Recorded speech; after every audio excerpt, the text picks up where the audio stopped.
Bonjour à toutes et à tous, Valentin Offray avec vous pour ce webinaire. Nous sommes le vendredi 26 octobre 2018 et hier nous avons eu un beau rebond à Wall Street, notamment le Nasdaq qui après avoir perdu près de même plus de 4% en une seule séance mercredi, bien a rebondi jeudi de plus de 3%. Donc voilà, regain, un rebond on va dire mécanique des marchés actions, ce qui est plutôt normal. Voilà, comme vous le savez, quand on a une grande disparité par rapport à une médiane qui peut être en termes de prix ou en termes de performance relative, eh bien on a généralement une contraction, enfin un retournement pour revenir justement vers cette médiane.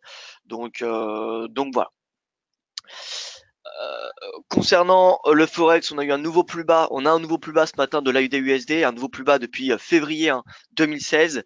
Voilà, sous pression en raison de la baisse des matières premières que nous avons ce matin, notamment les matières premières industrielles, dont le cuivre. Le cuivre qui est particulièrement, enfin l'AUD qui est particulièrement corrélé au cuivre, comme vous le savez, notamment avec l'or. Mais voilà, baisse du cuivre, probablement en raison d'un PIB, d'une croissance en Corée du Sud qui ralentit. Vous savez que la Corée du Sud, c'est un important exportateur de composants électroniques, notamment avec Samsung. Vous savez que Samsung, c'est le plus grand employeur en Corée du Sud. Et voilà, et Samsung fabrique énormément de composants pour non seulement sa propre compagnie, mais également par exemple pour Apple. Donc voilà, finalement, la Corée du Sud, sa croissance permet parfois d'avoir et puis les indicateurs macroéconomiques sud-coréens permettent d'avoir une idée de la Chine, de la croissance de l'état de la Chine. Parce que si la Chine va bien, maintenant, il faut savoir que la Chine, c'est plutôt un pays d'assemblage plutôt que de fabrication première. C'était à la base un pays où voilà, là, il y avait plutôt la fabrication de composants de base. Maintenant, c'est plutôt de l'assemblage. Donc voilà, la Chine importe beaucoup de composants fabriqués dans l'Asie et ensuite exporte le produit assemblé vers les pays occidentaux. Voilà un petit peu le schéma, si je devais le résumer. En tout cas pour les téléphones et pour voilà tout ce qui est on va dire objets électroniques comme les ordinateurs, etc. Donc si on a une Asie qui ont des chiffres PMI ou enfin des indicateurs macro globalement qui ralentissent ou même le PIB, eh bien ça va suggérer que l'économie chinoise également va ralentir. Donc voilà. AUD-USD, nouveau plus bas, les devises Como qui plongent ce matin avec notamment le CAD et le NZD. Avant de continuer, voilà, un petit avertissement lié à ce risque que je vous invite à prendre connaissance. Le trading avec effet de levier amplifie toujours les gains et les pertes. Un compte risque limité prend un risque de perte du capital investi. L'investissement sur compte type prend un risque de perte en capital. IG, fournissement de service d'exécution d'ordre. Cette présentation est à titre indicatif et ne saurait être considérée comme un conseil ou une recommandation. Alors bonjour à vous Ronald, j'espère que vous allez bien. Raymond Desbris que je salue également. Voici le briefing d'actualité concernant l'Italie qui a essayé d'être rassurante, avec notamment Matteo Salvini qui a déclaré que le gouvernement prendrait des contre-mesures pour éviter des dommages économiques liés à la hausse des rendements obligataires italiens. Et on a le ministre italien de l'économie Giovanni Tria qui a tenté de rassurer les investisseurs en déclarant que le projet de budget 2019 de son gouvernement ne constituait aucune menace pour l'Europe et était nécessaire pour relancer la croissance.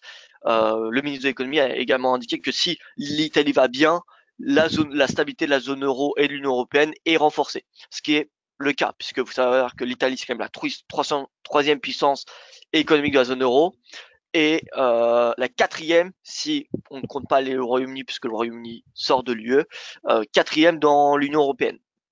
Voilà, l'Italie, c'est quand même un pays très important à l'échelle de l'Union européenne et la zone euro. Rien de comparable par rapport à ce qu'on avait au niveau de la Grèce il y a un peu plus de 5 ans. Voilà. Donc l'Italie, c'est quand même un pays très important et donc forcément, oui, si on a une croissance qui accélère en Italie, ça devrait booster les chiffres européens. Alors que si on a une croissance ouais, qui accélère, par exemple, dans un pays comme par exemple la Lituanie, c'est pas la Lituanie qui va changer, vous voyez, de façon drastique les chiffres de la zone euro. Concernant la BCE, alors on a, comme prévu, un communiqué qui est resté inchangé et qui tape toujours sur un durcissement monétaire progressif. Le président Mario Draghi qui a continué de juger globalement équilibré les risques pesant sur la conjoncture en zone euro malgré la remontée des incertitudes et des indicateurs plus faibles qu'attendus. Parmi les sources d'incertitude, Mario Draghi s'est abstenu de citer le budget italien, probablement pour ne pas continuer à augmenter ce spread Italie-Allemagne, voilà, pour ne pas faire davantage pression sur les actifs italiens. Concernant l'affaire Khashoggi, on a l'Arabie Saoudite qui évoque pour la première fois un acte prémédité. Et donc on a l'accord transpacifique qui a été ratifié par le Canada hier. Cet accord qui englobe 500 millions, enfin qui concerne 500 millions de citoyens dans le monde. Je vous rappelle, c'est un accord commercial de libre-échange entre certains pays asiatiques hors Chine et des pays d'Amérique du Nord comme le Mexique, le Canada. Donald Trump qui s'était retiré de cet accord dès son investiture, enfin peu de temps après son investiture, jugeant ce traité pas bon pour les États-Unis. Donc voilà, ça regroupe notamment le Vietnam, la Thaïlande, des pays voilà, tout simplement asiatiques et le Canada et le Mexique. Cet accord devrait entrer en vigueur d'ici le début de l'année 2019 puisque une fois la ratification, eh bien il rentre en vigueur 60 jours après. Concernant l'OMC, on a 13 ministres de pays différents qui appellent à une réforme urgente de l'OMC afin de contrer le protectionnisme, pardon, je ne sais pas pourquoi j'ai marqué fractionnisme, protectionnisme et les règles inadaptées sont pour faire, voilà, pour faire, comment dire, sous-entendu au niveau de la Chine, voilà, qui alimente son économie à coup de perfusion et vraiment de mesures qui ne sont pas vraiment très compétitives. Et au niveau des résultats américains, qui sont globalement bons. Alphabet, par contre, qui a manqué les attentes en termes de chiffre d'affaires. Twitter, qui génère son plus important bénéfice net. Tesla, qui a généré des profits pour la première fois en 2 ans. Microsoft, qui croît ses chiffres d'affaires dans tous ses secteurs, en particulier le cloud. Les bénéfices d'Amazon sont multipliés par 12 au troisième trimestre, mais ses prévisions sont revues à la baisse. Et puisque ces prévisions sont revues à la baisse, eh bien, dans les échanges post-market, nous avons eu Amazon qui a reculé de, alors, il me semble 5%, hein, voire plus. Donc voilà, comme quoi c'est qu'une question de prévision. Au niveau des résumés de la science américaine et asiatique, DXY, marché action américain, comme vous pouvez le constater, en hausse, surtout les valeurs tech qui gagnent 3,35% hier. Ce matin, nous avons le 10 ans qui est stable par rapport à hier matin, 3,10. Le yen qui est en hausse, le gold également. Ça, c'est plutôt une information qui nous laisse penser qu'on a de l'aversion pour le risque. Le Nikkei, le Shanghai qui clôture dans le rouge. Voilà, donc ça confirme un petit peu cette aversion que nous avons ce matin. En plus de ça, on a l'AUD, le NZD, le CAD qui sont des devises Como et qui sont également dans le rouge. Bon, on a globalement une perspective plutôt négative avec ces chiffres. Le rendez-vous du jour d'un point de vue macro, ça sera bien évidemment le PIB annualisé des États-Unis du troisième trimestre, publié à 14h30. C'est la première estimation du PIB du troisième trimestre. La première estimation, c'est toujours, on va dire, la plus importante, parce qu'ensuite la deuxième, voire la troisième pour certains pays, eh bien, ça change peu par rapport à la première estimation. Ça peut être 0,1 point en plus ou en moins. On a rarement une différence de plus de 0,2. Vous voyez. Donc la première, c'est vraiment la plus importante. Et donc elle est attendue à 3,3%. Alors, je continue à saluer la salle de trading. Bonjour Claude, bonjour Brigitte, Edgy, bonjour à vous. Heureux de finir la semaine en votre compagnie. Bien écoutez, de même, Edgy, très heureux de terminer cette semaine avec vous comme d'habitude. Ça me fait extrêmement plaisir. Donc on commence par les indices. Les indices, alors je voulais juste vous faire voir 3 indices. Donc déjà le VIX qui est stable, enfin stable. Il n'est pas non plus en hausse très très importante. Voilà, il est à 21. Ce que nous avons ici, c'est un ETF, mais c'est surtout le MSCI asiatique hors Japon, donc en fait les émergents en Asie, qui voilà, est dans un canal baissier. et vous voyez qu'il est en baisse de 25% par rapport à ses sommets du début d'année. Et là, le prochain niveau de support, c'est ce niveau-là. Ce niveau-là qui était un ancien sommet. Parce que si on se met sur 1000 unités, bah, ce niveau-là, c'était... Alors,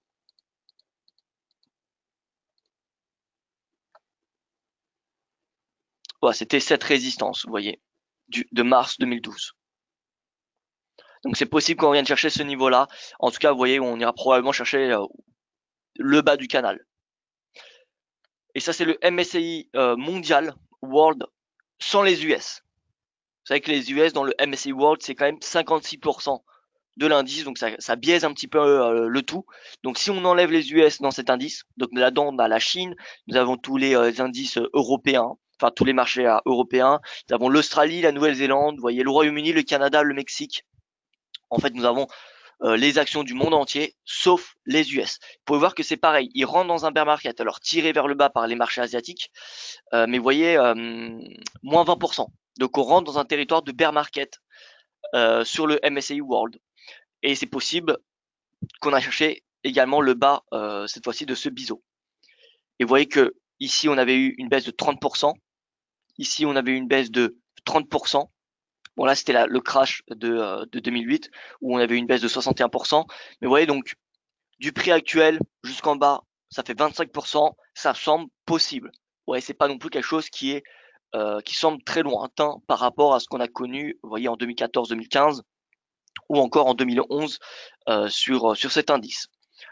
Donc pour le moment, en tout cas, sur ces deux indices, que ce soit les émergents ou que ce soit le MSCI World hors US, pourquoi on avait les US? Parce que les US, ça ne fait que de monter, c'est un peu des bulles tout le temps, finalement. Des tokens croissance américaine, on a une bulle qui se forme sur les États-Unis. Et parfois, enfin voilà, on a une bulle tech, on a une bulle immobilière, voilà, ça dépend. On a différentes bulles qui, selon les décennies, globalement. Mais voilà, globalement, si je regarde un petit peu les cracks sur les marchés actions, c'est tout, enfin, pratiquement tout le temps fait à cause des marchés américains. C'est les marchés américains qui étaient le catalyste. Donc voilà, c'est pour ça qu'on avait les US, pour avoir une tendance finalement qui n'est pas biaisée par le fait que ça soit une bulle aux États-Unis, donc ça monte tout le temps. Parce que si vous regardez le MSCI World, c'est globalement le S&P avec une performance un petit peu moins élevée. Parce que les US ont tellement un point important dans cet indice que voilà, ça, on ne voit plus vraiment l'indice du monde, l'indice mondial. Donc si on enlève les US, on voit quand même qu'on a des marchés qui sont en baisse, et voilà tout simplement. Donc ça va permettre potentiellement, on va chercher un signal d'achat vers le bas de ce biseau. En tout cas, tant qu'on a ce MSCI World hors US qui est en baisse, il n'y a pas de raison d'anticiper un rebond majeur des indices européens ou asiatiques. Bien le bonjour, cher Valentin, heureux de finir. Alors ça c'est bon. Raymond, bon, comment ça se fait que les bulles provoquent des crashs? Eh bien, quand il y a des bulles, en fait, c'est quoi une bulle? C'est quand il y a plein de monde qui achète un actif, sans réellement savoir ce qu'est l'actif et enfin les caractéristiques, vous voyez. Et c'est quand on a, voilà, c'est de l'euphorie globalement. Comme ce qu'on a eu par exemple le Bitcoin l'année dernière. Rappelez-vous, le Bitcoin ou même les cryptos d'une manière générale, le Bitcoin qui avait atteint 20 000 $, qui avait été multiplié par 10 en l'espace de je dirais 6 mois à peine. Ça c'est une bulle. C'est une bulle, vous voyez. Donc une bulle,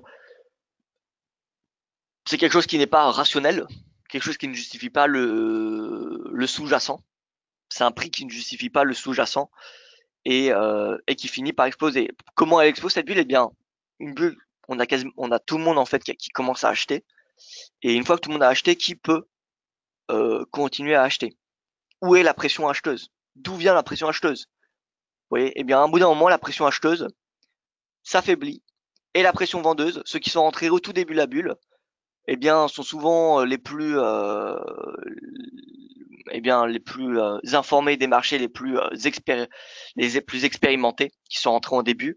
Eh bien, eux commencent à prendre des bénéfices. Du coup, la pression vendeuse prend la main sur la pression acheteuse et c'est là où on commence à avoir l'éclatement de la bulle.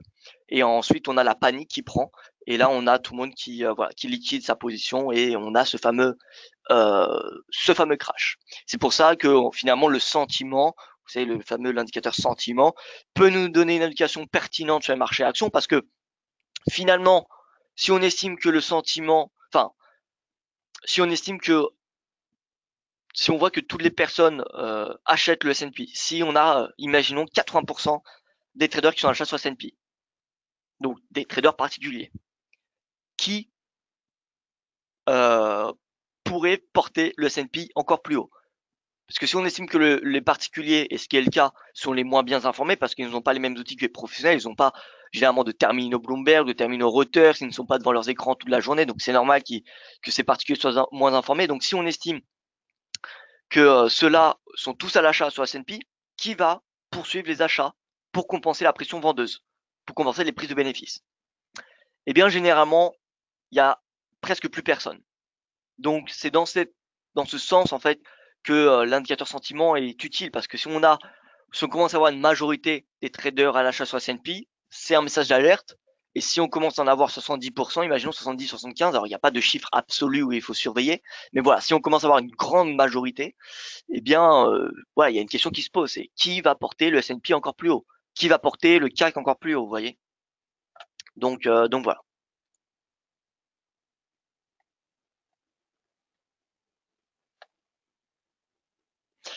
Alors donc au niveau des indices, vous voyez, marché action européen plutôt dans le rouge, l'Eurostock 50, le CAC, le DAX. Alors même si on a des gaps haussiers, il me semble. Alors regardons ça de plus près. 200 périodes. Non, donc même pas de gap haussier. Vous voyez, on a une baisse. Donc on a le futur qui a clôturé sous 5000, le cash qui a clôturé au-dessus.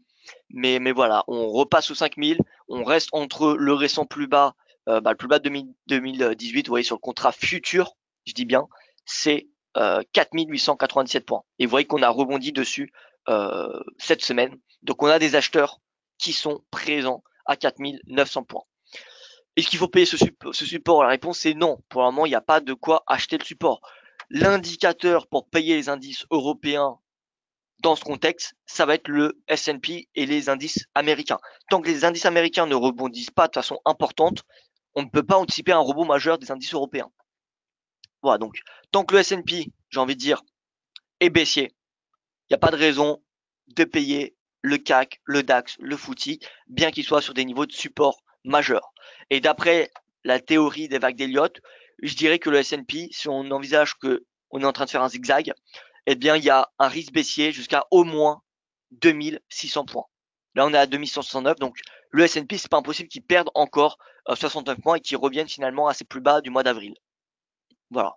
Donc, tant que le S&P ne rebondit pas, il y a peu de chances qu'on ait un rebond majeur des indices européens. Est-ce qu'en intraday, on peut payer les supports? La réponse est oui. Pourquoi pas payer ce plus bas 2018, puisqu'on le voit, ça a stoppé le sell-off de cette semaine. Donc pourquoi pas le payer? Mais ne payons pas ce plus bas pour aller chercher les 5002. Je pense que c'est encore beaucoup trop tôt pour envisager ce scénario. Par contre, le payer pour viser 5000, par exemple, ça peut être possible. Par contre, soyez prudent parce qu'il faut savoir que le momentum est clairement bearish. Vous voyez sur du journalier RSI en survente, en hebdomadaire RSI à 34, donc c'est particulièrement bas. Et en mensuel, on a RSI qui passe sous 50. Donc mensuel, hebdo, daily. Je suis sûr que si on passe en 4 heures, c'est pareil. 4 heures, voilà, bearish. Vous voyez, sur presque toutes les unités de temps, le RSI est bearish. Donc, gardez à l'esprit que le momentum est baissier. Donc, soyez très prudent si vous passez à l'achat, même en intraday. Parce que vous êtes dans un courant vendeur. Voilà. Donc prudence. Mais en intraday, pourquoi pas payer 4897 pour viser voilà, les 5000 points. Mais voilà, soyez très très prudent. Et vous noterez que le plus bas 2018, ça coïncide à quelques points près, vous voyez, à une trentaine de points au sommet de 2016. Donc là, en fait, on a potentiellement une zone de support qui est importante. DAX, on passe sous les anciens sommets de 2018, vous voyez, pour le coup, le DAX, il inscrit des nouveaux plus bas. Vous voyez, on est au plus bas depuis décembre 2016. Hein. Et là, comme vous le savez, le prochain niveau de support, hein, moi que je constate, bon, il y a 11 000, c'est ce seuil psychologique que le marché semble payer depuis jeudi, mais en dessous, c'est finalement 10 800 le prochain support technique. C'était la résistance de août 2016. Et vous noterez également le momentum qui est clairement bearish. Il n'y a aucun doute là-dessus. Il y a aucun doute. Il n'y aura pas de divergence. Et voilà, regardez. Simplement, on a tout simplement un canal baissier de momentum. Il n'y a rien d'autre à dire. Donc, que ce soit en journalier, en hebdo, en mensuel, voilà, c'est bearish pour le moment. On est dans une phase de correction des indices.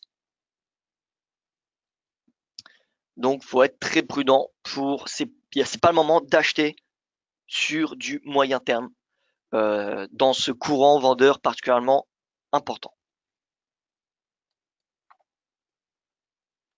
Petit point sur le spread BTP Bund qui est à 3,12, vous voyez qui se stabilise. Si on met une moyenne mobile à 20 séances qui est d'un mois, c'est quand même 300 points de base. Donc on peut dire que à moyen terme, le spread il est de 300 points de base pour le moment, ce qui est relativement élevé. Néanmoins, on n'a pas de nouveau sommet à court terme, donc ça c'est bien. On va dire que la pression est contenue pour le moment, ce qui ne veut pas dire qu'on ne peut pas inscrire des nouveaux sommets. Ça va beaucoup dépendre du dénouement entre l'Italie et enfin Rome et Bruxelles, mais voilà. Pour le moment, le spread est stable. Pour le moment, le spread est stable.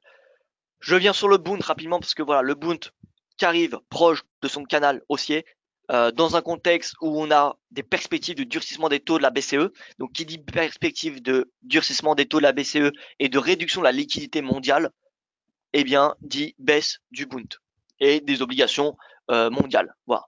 Donc, on voit, on a ce canal baissier, on a le prix qui est normalement sous la moyenne mobile à 200 jours, enfin la plupart du temps depuis 2017. Et voilà, là on vient tester une résistance, on s'approche de la clôture de 2007, donc il va falloir commencer à chercher des signaux vendeurs. C'est pas le moment d'entrer à la vente parce qu'on n'a pas de signaux, mais voilà, si par exemple on a dans une semaine ou dans quelques séances une divergence et on a un avalement baissier, ça serait un signal baissier pour aller chercher eh bien pourquoi pas des nouveaux plus bas. Parce que qui dit durcissement des taux dit rendements qui vont monter en Europe et donc dit le coupon de l'obligation qui va baisser. Voilà. Donc ce prix, si on a un durcissement des taux, la politique monétaire, peu importe, si on a du tapering de la part de la BCE, on a ce prix qui doit baisser. Et puisque c'est le cas, là pour le moment il augmente. Pourquoi? Bien parce qu'il est payé ce Bund dans ce contexte où on a des incertitudes autour de l'Italie. Le Bund est payé. Donc en fait ça va permettre de justement rentrer à la vente à un bien meilleur prix. Donc dès qu'on aura un signal baissier, il faut le surveiller de près ce Bund parce que la semaine prochaine ou dans 2 semaines, à mon avis, il y aura un signal baissier de moyen terme assez important.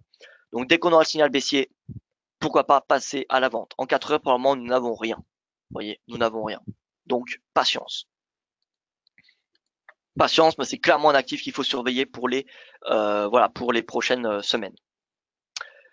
Comme vous pouvez constater, les devises Como qui sont en forte baisse, AUD et NZD en tête. Voilà, le CAD, je ne shorterai pas cette devise pour les raisons que vous connaissez, puisque voilà, on est dans un cycle de hausse des taux de la Banque du Canada. Là, on a un sell-off parce que voilà, on a une contagion venant de par sa caractéristique, de devises commodities.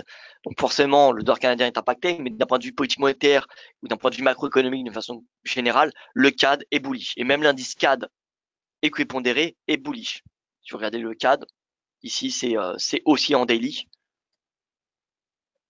On va mettre Ishimoku et on va mettre moyenne mobile à 200. Vous voyez, c'est haussier, il n'y a aucun doute. Alors que l'AUD et le NZD, il n'y a aucun doute, c'est baissier. NZD, signal baissier, voilà. C'est clairement baissier le NZD et l'AUD. NZD USD, voilà. Comme vous le savez depuis hier, c'est scénario baissier. Dans un premier temps jusqu'au plus bas. Mais je pense qu'on peut clairement aller chercher eh bien des nouveaux plus bas. Le niveau de support majeur, ça va être cette zone de prix. Vous voyez, entre 0,6350 et 0,6250. C'est les plus bas de 2015, 2016. Quels sont les baromètres à suivre? Eh bien, je dirais c'est le copper, hein. Honnêtement, copper, nickel. Tant que ces deux devises, tant que ces deux commodities, tant que ces deux matières premières sont en baisse, ça devrait faire pression sur l'Asie, sur les marchés actions et sur les devises commodities. Donc voilà, vous voyez là, copper, nickel, en baisse. Copper, qu'est-ce qu'il fait? Regardez, après avoir rebondi en septembre, commence à rebaisser. Le RSI qui passe sous 50. On est certes au-dessus du nuage, mais la Greenspan ne l'est pas. Et on est toujours en dessous de la moyenne mobile à 200. Donc si par exemple on a une clôture sous la moyenne mobile en vert, qui est la moyenne mobile à 50 séances, ça serait un signal baissier. Et pareil, si on passe sous le nuage, ça serait un nouveau signal baissier. Mais en tout cas, la tendance de fond, elle est baissière. Et le nickel, on casse le support du 11 septembre. Alors que on est toujours au-dessus du support du mois d'août. Donc nickel nouveau plus bas depuis décembre 2017, c'est baissier ce nickel. Baissier. Donc tant que le copper et le nickel sont baissiers, c'est des métaux industriels, à l'inverse de l'argent et de l'or qui sont des métaux qui font partie des métaux précieux, même si voilà, l'or et l'argent c'est également utilisé pour l'industrie, ça fait partie des métaux précieux parce qu'ils sont achetés lors de l'aversion pour risque, alors que le copper et le nickel c'est tout l'inverse. Ils ne sont pas achetés lorsqu'il y a l'aversion pour risque. Au contraire, ils sont vendus. Parce que le copper et le nickel sont très dépendants de l'économie mondiale. Si on a une expansion de l'économie mondiale, si on a une accélération de la croissance mondiale, on a une demande de cuivre et de nickel qui augmente. Alors que c'est pas parce qu'on a une augmentation, une accélération de la croissance mondiale qu'on va avoir une augmentation de la demande d'or et d'argent. L'or et l'argent, la demande peut se faire dans le contexte d'aversion pour le risque. Et l'aversion pour le risque, ça peut se faire si on a un ralentissement de l'économie mondiale. Donc, si on a un ralentissement de l'économie mondiale, on peut très bien avoir une hausse de l'or et de l'argent, ce qui n'est pas le cas pour le cuivre et le nickel. Donc voilà, c'est pour ça que c'est différent. On a les métaux industriels, les deux références, le métal industriel en bourse de référence c'est le cuivre, le second c'est le nickel. Donc ces deux-là, tant qu'ils sont baissiers, l'AUD et le NZD seront baissiers. Donc voilà, l'AUD, on a un nouveau plus bas, vous voyez, ce matin, nouveau plus bas depuis pas mal de temps, hein. Plus bas depuis décembre 2016, j'ai vu ça ce matin, vous voyez ici, février pardon 2016, donc depuis plus de 2 ans. Et voilà, on vient chercher ces plus bas 2016-2015. Donc c'est vers 0,69. Donc là on a encore 100 pips de baisse au moins, 134 pips de baisse. L'euro alors, regardez l'euro index. Dans le fond, il est dans un canal haussier. Par contre, à court terme et à moyen terme, puisque depuis la fin septembre, l'euro est en baisse. Donc, dès que l'euro rebondira, ce sera une devise intéressante à payer. Pour le moment, à part sur du long terme, je ne pense pas qu'à court terme soit intéressant de le payer. On n'a pas de signaux suffisamment intéressants. Le GBP, c'est pareil. Sur du moyen long terme, vous voyez, on est dans un canal haussier. Et tant qu'on est dans ce canal, je dirais la tendance de long terme du GBP depuis le Brexit finalement, depuis le crash du Brexit, on a le GBP qui rebondit. Donc tant qu'on est dans ce canal, j'ai envie de dire que la tendance de long terme reste haussière. Par contre, est-ce que c'est le moment d'acheter le GBP? La réponse c'est non. Tant qu'on se situe sous cette oblique, j'ai envie de dire que le risque, la tendance est baissière à court terme. Donc on a en fait que le dollar qui pour le moment est assez convaincant, vous voyez, qui depuis depuis jeudi a inscrit un nouveau plus haut. Le dollar et le CAD. Le yen, que fait-il? Alors le yen, est-ce qu'il faut payer? Le yen qui sort par le haut de son canal. Donc ça c'est une information haussière. On n'a pas de divergence baissière sur le 4 heures. À l'inverse, on a un momentum qui est particulièrement bullish. En daily, c'est pareil, momentum bullish. Et regardons en horaire pour du très court terme. Si on a une indication contrarienne, eh bien non. Non, le RSI est aussi, on a une très petite divergence, mais c'est pas ça qui va remettre en cause, je pense, le momentum haussier observable sur le daily et sur le 4 heures. Donc là, la prochaine résistance, vous voyez, on s'y approche très rapidement. C'est les plus hauts finalement depuis le début de l'année, hein, vous voyez, depuis le mois de mars. Donc on s'y approche à une toute petite marge de progression pour le yen. Donc on va pas acheter le yen, mais il faut garder à l'esprit que le yen peut continuer à progresser. Par contre, si on sort par le haut de ce canal, vous savez que bon, ce sera un signal haussier très important pour le yen. Donc finalement, pour le moment, ce que je vois, c'est achat dollar, sur du très court terme, achat dollar, achat CAD, vente AUD, vente NZD. Encore une fois, l'AUD et le NZD, c'est Ouais, que ce soit à moyen ou long terme, c'est des devises qui, depuis le mois de juillet, il me semble, on est particulièrement bearish, en tout cas dans mon webinaire, hein. Et voilà, pour le moment, on n'a pas d'indication qui vient remettre en cause ces tendances. Donc l'AUD et le NZD, c'est un peu, enfin, ça me semble être les devises un petit peu safe, j'ai envie de dire sûres à vendre d'un point de vue technique. Et le franc, alors on a un rebond, regardez, hier on a eu un rebond. Le RSI qui commence à rebondir, il semblerait qu'il a fait son bottom. Si le RSI journalier passe au-dessus de 50, ça serait une indication haussière importante. Tout comme sur RSI 4 heures qui divergeait à la hausse. Vous voyez, ça fait 2 semaines qu'il diverge à la hausse et ça y est, il semblerait que le RSI rebondisse. Le RSI, pardon, et le prix. On casse cette oblique, pullback. À mon avis, on peut avoir un rallye haussier du franc ces prochaines séances. Je ne dis pas qu'on va, voilà, qu'on a une tendance haussière de long terme sur le franc suisse, mais voilà, un simple retour dans ce contexte d'aversion pour le risque, un simple retour, vous voyez, proche des sommets de septembre, ça me semble cohérent. Donc pourquoi pas s'intéresser au franc? Pourquoi pas s'intéresser au franc face à l'AUD et le NZD? Donc AUD CHF, pour changer, vous savez que ouais, on a déjà l'euro, l'AUD et le NZD, pardon, sont deux devises où je suis particulièrement bearish. Donc finalement, même face à l'euro qui a du mal en ce moment, voilà, on a des signaux aussi intéressants comme ce matin. Regardez l'euro UD, avalement haussier. Si on clôture comme cela, ce sera un signal haussier intéressant. En plus, c'est sur le seuil de 38% de retracement Fibonacci de cette tendance. Voilà, si on clôture comme cela, c'est signal haussier jusqu'au récent sommet à 1,63. Vous voyez, top, top. Donc là, on a une résistance quand même assez importante à court terme à 1,6357. Donc si on clôture comme cela, donc c'est un bullish engulfing en anglais, c'est signal haussier, direction 1,6357, mais c'est possible de garder sa position jusqu'au sommet de 2015. Tout comme, voilà, GBP-AUD, pour ceux qui veulent pas vendre la UD-USD, donc short AUD-USD, achat euro-AUD, achat GBP-AUD, achat CHF-AUD. Donc GBP-AUD, le but c'est d'aller chercher le R2 mensuel, les récents sommets. AUD-CHF, ça c'est short. Bon, maintenant, faut pas shorter faut pas vendre l'AUD face à toutes les devises, hein. Ou alors vous diminuez votre taille de position pour être voilà, pour pas trop vous exposer sur l'AUD non plus, parce que si vous commencez à vendre l'AUD face à toutes les paires et je ne sais pas, imaginons que vous êtes exposé à 20% de votre capital sur l'AUD et que d'un seul coup l'AUD rebondit, eh bien vous serez grandement pénalisé. Ne pensez pas que vous êtes diversifié en vendant l'AUD face au dollar, à l'euro, au GBP, etc., etc. Vous diversifiez, mais un tout petit peu. Ça revient finalement à s'exposer sur l'AUD. Donc voilà. C'est possible que au lieu de vendre par exemple 10 lots, imaginons, sur l'AUD USD, vous splittez votre position. Donc vous faites par exemple 2 lots à la vente AUD USD, 2 lots à l'achat euro UD, 2 lots à l'achat sur le GBP AUD, etc., etc. Donc sur 5 paires. Comme ça, vous splittez au lieu de mettre 10 lots sur un seul trade, vous mettez 5 sur différentes paires AUD. Ça va vous permettre voilà, d'atténuer le bruit qui peut être généré par les chiffres macro américains. Parce que voilà, si on a des mauvais chiffres américains, eh bien on a le dollar qui est vendu et on a un achat de l'euro généralement. Donc finalement, ça permet, vous voyez, d'aplatir finalement cette courbe, la volatilité de votre portefeuille, mais ça ne vous permet pas de vous diversifier, on va dire. Donc voilà, AUD ou NZD, hein. Là je suis sur les paires AUD, mais le NZD c'est pareil, hein. Donc l'AUD-CHF, c'est vente, retour au plus bas. Et d'ailleurs, là, d'un point de vue ratio risque rendement, ça me semble particulièrement intéressant. Regardez. Tac, si on vient chez les plus bas, avec un stop au-dessus du récent sommet, vous voyez le plus bas des 20 périodes, 97 pips pour 151. Donc on a un ratio risque rendement presque de 2.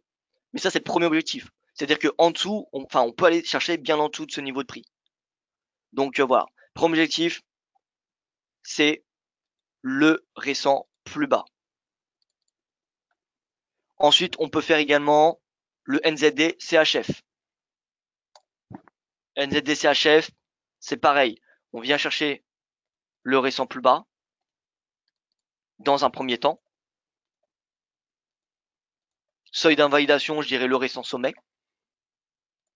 Donc ça fait 117 risque 150. Bon, là on a un ratio un petit peu moins bien, mais encore une fois, cet objectif, c'est le premier. C'est-à-dire que on peut aller chercher bien en dessous. Donc si on arrive à ce niveau de prix, il n'y a pas forcément besoin de clôturer toute sa position. Voilà, on peut prendre 50% par exemple des gains, redescendre son stop à son prix d'entrée, comme ça on n'a plus de risque. C'est-à-dire que si le marché se retourne à la hausse, eh bien on se fait stopper au point d'entrée, mais au moins on a pris 50% des bénéfices. Donc on n'a plus de pertes finalement possibles. Donc voilà, c'est d'un point de vue money management, gestion du risque. Si on atteint ce niveau de prix, une des stratégies possibles, c'est de prendre 50% des gains, couper 50% de sa position, descendre son stop à son prix d'entrée, comme ça on n'a plus de risque sur cette position, et ensuite laisser courir la position jusqu'à des nouveaux plus bas. Voilà. Donc sinon les paires en euros, parce que vous savez que bon, la plupart d'entre vous, je pense, ont des comptes de trading en euros. Donc c'est pour cela que je me focus beaucoup sur les paires en euros également. Donc l'euro UD, objectif haussier jusqu'à 1,63. Hop. Donc là on peut, voilà, si on a cette clôture avec ce bel avalement, premier objectif 1,63. Mais dans l'idée, encore une fois, on vient chercher le sommet. Voilà, ça c'est le deuxième objectif majeur. Mais encore une fois, si on arrive ici, il n'y a pas forcément besoin de clôturer tous ces bénéfices. Vous voyez, en l'absence de signaux vendeurs. Si on n'a pas de signaux baissiers ici, autant garder une partie des positions pour aller chercher encore des nouveaux sommets. Voilà. À part si on a une grosse divergence, voilà, quelque chose, un signal bearish conséquent. Dans ce cas-là, on peut clôturer sa position ici, attendre un retour, par exemple, à ce niveau de prix et ensuite repasser à l'achat. Ouais, mais si on arrive, imaginons au sommet 2015 et qu'on n'a pas de signaux bearish, eh ben autant maintenir sa position ouverte pour aller chercher des nouveaux plus hauts. Voilà, donc là, d'un point de vue ratio risque-rendement, si on met un stop sous le récent plus bas, ça fait 140 pips de risque pour 143, donc ratio risque-rendement supérieur à 1. Par contre, il n'est pas supérieur à 2, mais ça, c'est le premier objectif. Par contre, tu vas chercher le deuxième. 413 pour, je le rappelle, 114, 140. 413, ça fait plus de 3. Un ratio risque-rendement supérieur à 3. Donc, là, ça devient intéressant. Et l'euro NZD, idem. C'est-à-dire que là, on a un excellent avalement. Si on clôture comme cela, on vient chercher le récent sommet. Mais encore une fois, ça c'est le premier objectif. Vous voyez que cette résistance sera très importante parce que c'est le récent sommet, le R2 mensuel et le sommet de 2015. Donc je pense que même, voilà, clôturer une partie des gains au récent sommet, parce que ici, on a des vendeurs qui ont pris la main. Donc 1,7931 premier objectif. Deuxième, 1,80. Il est relativement proche, mais ce sera le deuxième objectif quand même. Et donc, hop, d'un point de vue ratio risque-rendement, 168 pips de risque pour premier objectif 350. Donc là, on a un ratio risque-rendement supérieur à 2 déjà, avec le premier objectif. Et le deuxième, 440. Donc on a un ratio risque-rendement de 3. Pareil. Donc vous voyez, euro NZD, euro UD, stratégie longue. Stratégie longue. L'euro dollar, je pense qu'il y a encore une marge de baisse. Voilà. Maintenant, en termes de proportion, est-ce que ça vaut le coup d'entrer à la vente maintenant pour aller chercher, vous voyez, on est à 1,30, pour aller chercher 80 pips de baisse, parce que voilà, si on a une baisse, ça sera jusqu'au plus bas de 52 semaines. Je donne peu de crédibilité à une baisse sous le plus bas de l'année, pour le moment en tout cas, ça peut changer. Mais donc voilà, est-ce que ça vaut le coup de rentrer short sur l'euro dollar à ce niveau de prix? Pour moi, c'est non. Pour ceux qui sont déjà à la vente depuis pas mal de temps, oui. Enfin, oui, vous pouvez maintenir votre position, je pense, jusqu'au plus bas, à 1,13, puisqu'on n'a pas de signaux bullish pour le moment. Ouais, sur du 4 heures, bon, on a un rebond du momentum, mais voilà, ça va probablement être comme ce qu'on a eu en début octobre, c'est-à-dire un rebond ouais, peut-être d'une centaine de pips et ensuite un nouveau plus bas.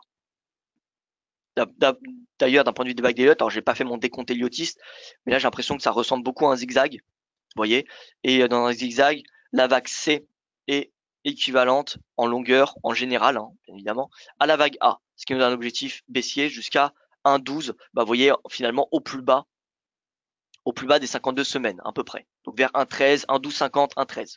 Voilà.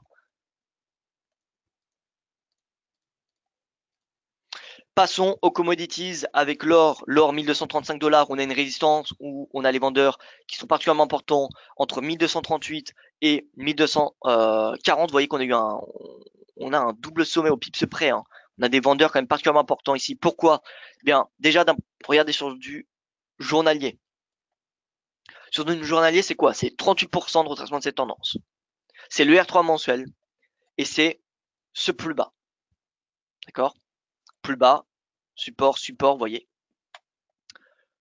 Ensuite, on a la lagging span qui teste la Senkou span B sur du journalier. Maintenant, passons sur l'hebdomadaire. La Senkou span qui teste la moyenne mobile à 200 semaines et la Senkou span B également. Et le prix qui teste également la moyenne mobile à 200 semaines. Le RSI qui teste 50. Donc vous voyez là, on est sur un niveau de prix mais extrêmement important. Entre 1235 et 1240, techniquement, c'est important. Si on casse ce niveau de prix, on aura énormément de signaux haussiers dans le même temps. Donc si on clôture au-dessus de 1140, c'est signal haussier concrètement, je pense, jusqu'à 1280. On aura un objectif intermédiaire à 1263 parce que c'est 50% de retracement de la tendance, donc c'est un seuil important. Mais voilà, concrètement, on ira probablement chercher les 1287. Donc si on passe au-dessus de 1240, objectif 1263. Et vous voyez qu'on a une oblique de momentum, un support. Et pour le pétrole, bon, c'est baissier actuellement, on est dans une phase de correction. On a un RSI qui est bearish. Voilà, on rebondit sur la Senkou span B. Néanmoins, voilà, signaux qui divergent entre le brut, entre le Brent et le WTI. Le WTI qui est sous sa moyenne mobile à 200 jours, le Brent qui est au-dessus. Donc moi, le brut, le Brent, je reste globalement neutre à court terme. Voilà, je reste neutre. Alors, je regarde les questions. Bonjour, je suis vraiment débutant en bourse et j'aimerais avoir les bases pour gagner en cash flow. Pouvez-vous me conseiller? Alors, que voulez dire par cash flow? Si vous parlez de trading, les bases, eh bien, moi, je vous inviterai à faire un tour au niveau de l'analyse technique, qui semble, selon moi, le plus important. Voilà, l'analyse technique. Également, il faut savoir comment fonctionnent les marchés financiers, le produit sur lequel vous tradez, c'est-à-dire CFD, sur du cash, sur du futur. Voilà, renseignez-vous du produit sur lequel vous tradez, le produit financier, qui est important à connaître. Tout ce qui est rollover, etc., ça me semble la base du trading. Donc voilà, analyse technique et le produit financier sur lequel vous tradez le sous-jacent. Pour moi, c'est les principales choses à connaître avant de commencer à trader. Une analyse Dow Jones et Nasdaq. Bon, Dow Jones Nasdaq, c'est pareil que le S&P. Hein. Voilà. Dow Jones Nasdaq. Concrètement, d'un point de vue des vagues d'Elliott, je n'exclus pas un repli du prix jusqu'à 23 806 pour le Dow Jones, puisque si on est dans un zigzag, une vague corrective, la vague C, c'est la longueur de la vague A, et si on reporte à la distance de la vague A, ça donne un objectif à 23 806. Donc c'est pas impossible qu'on ait cherché ce niveau de prix. Est-ce qu'on a des signaux haussiers en journalier? Est-ce qu'on a des signaux qui suggéreraient un rebond? La réponse est non pour le moment. Bien qu'on soit, bien que le cours consolide, trouve un support à court terme au seuil de 61% de retracement de cette tendance. Oui, on a un support. Mais bon, on n'a pas non plus de rebond. Donc, est-ce que c'est le moment de rentrer à l'achat sur Dow Jones? Pour le moment, ma réponse est non. Le Nasdaq, pareil.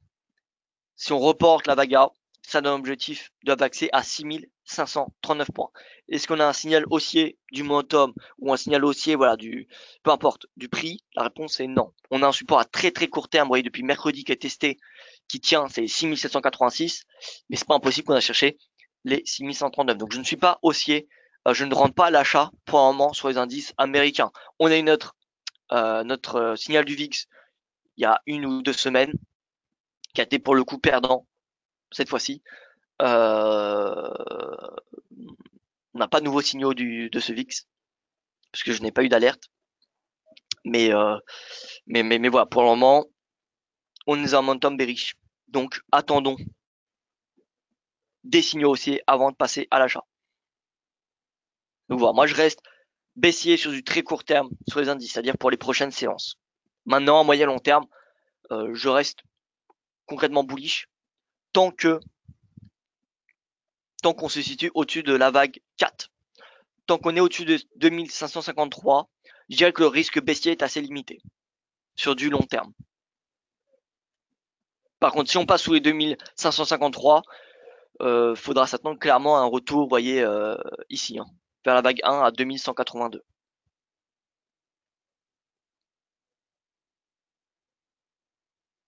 Voilà, donc je vais tracer quelques supports résistance qui me semblent importants.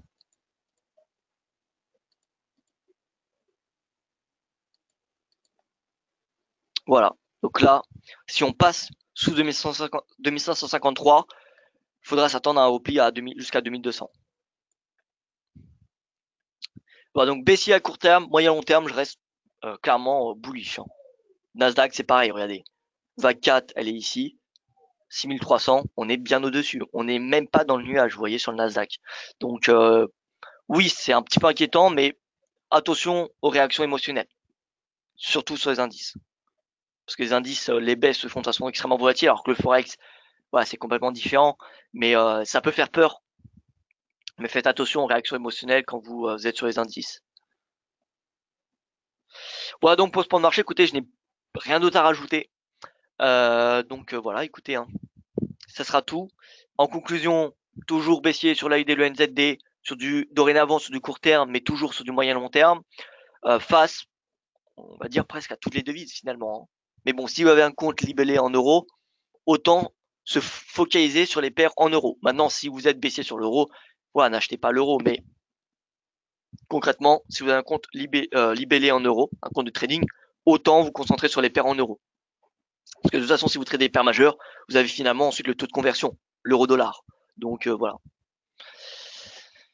Donc voilà, écoutez. Forex et vente AUD, vente NZD face à presque toutes les devises. Maintenant, face à l'euro, le GBP, le dollar ou le franc, ça me semble intéressant. Et même le CAD. Vous voyez finalement à finalement toutes les autres devises majeures. Donc voilà. Excellente journée à vous, excellent week-end. Excellent week-end. Je vous dis à lundi. Lundi pour mon prochain webinaire. Rappelez-vous, mardi soir, formation sur le VIX.